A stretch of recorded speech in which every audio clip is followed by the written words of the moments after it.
Lundu adalah sebuah bandar yang terletak di bahagian barat daya bahagian Kuching bagi negeri Sarawak, Malaysia dan bersempadanan dengan negara Indonesia.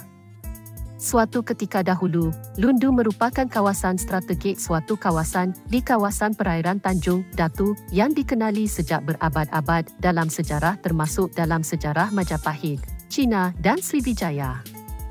Inilah disedari oleh kolonial Inggeris ini apabila Lundu kemudian dijadikan kubu pertahanan yang pertama. Walaupun sungai utama yang mengalir di kawasan ini dinamakan Batang Kayan, tetapi tiada bukti menyatakan adanya bangsa Kayan yang pernah menetap di sini. Pada pertengahan abad ke-18, sekumpulan orang Bidayuh telah berhijrah ke sini dari Bau dan menetap di bahagian barat sungai Batang Kayan di mana Kampung Setunggang Melayu sekarang berada.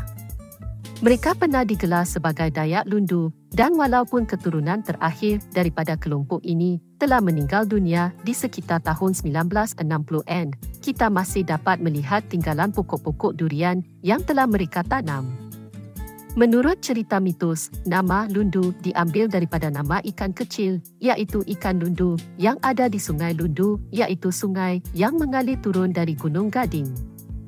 Terdapat juga sumber tempatan menyatakan nama Lundu berasal daripada kelompok masyarakat yang dikenali sebagai Undu. Namun apabila percampuran Melayu tempatan, Bidayuh dan Iban kelompok ini menjadi Melayu, Bidayuh atau Iban. Undu sebenarnya ialah varisi kepada nama Undi atau Datu Undi atau dikenali sebagai Raja Jarum yang berasal dari Minangkabau, Sumatera. Datu Undi atau Undu ini mempunyai 7 orang anak. Anak-anaknya menjadi pemerintah di Saribas, Samarahan, Kalaka, Sadong. Anak-anak beliau sangat terkenal seperti Datu Terawuh di kota Samarahan dan Datu Godam, Saribas, yang menggunakan gelaran abang. Pada akhir abad ke-18, 3 kumpulan penduduk mula berhijrah untuk menetap di kawasan Lundu ini secara berperingkat. Dari kawasan timur datang orang Iban. Orang Iban ini asalnya dari Balau yang terletak di sekitar Batang Lupar. Dari kawasan barat pula orang Cina dan Selako datang melalui kawasan pergunungan yang memisahkan Sarawak dari kawasan Indonesia Borneo. Penduduk Cina ini asalnya telah lama menetap di Bandar Pontianak dan Sambas. Apabila emas mula dijumpa di kawasan Bau, penduduk Cina telah mula berhijrah ke sana.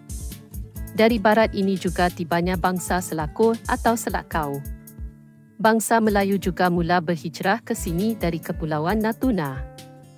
Apa yang menariknya tentang Lundu adalah walaupun 4 bangsa utama yang berlainan diam di kawasan ini, tetapi hubungan antara mereka sangat rapat.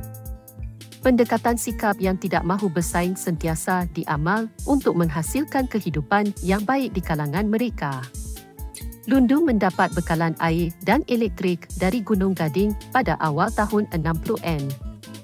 Hospital Lundu telah dibina pada tahun 1965 dan mereka telah menawarkan pemeriksaan ke atas semua jenis penyakit kecuali yang kritikal.